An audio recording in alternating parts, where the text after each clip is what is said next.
এই হচ্ছে বিয়ের তত্ত্ব। আর এখানে এখন সব গোছানো চলছে, আজকেই বিয়ে। এখন রাহুল দা মাছ প্যাকিং করছে।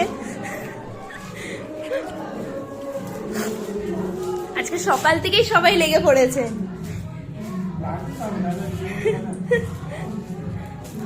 আর এই যে এখন সুন্দর করে মাছটাকে প্যাক করা হচ্ছে, বৌদির বাড়ি পাঠানো হবে।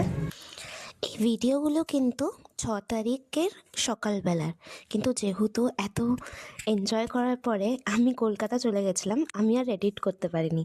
তাই এখন যখন বাড়ি ফিরেছি, তাই আমি এখন সব এডিট করে ধীরে ধীরে ছাড়ছি। তো তোমরা এগুলো মাছ এনজয় packing করতে থাকো, সব complete। Bits and clips. এবার এটা বৌদির বাড়ি যাবে। আর এবার পালা বৌদির বাড়ি তত্ত্ব পাঠানোর, গায়ে হলুদের সাথে। দেখো সবাই কি সুন্দর করে এনজয় করছিল, সবাই এত খুশি, মানে কি বলবো।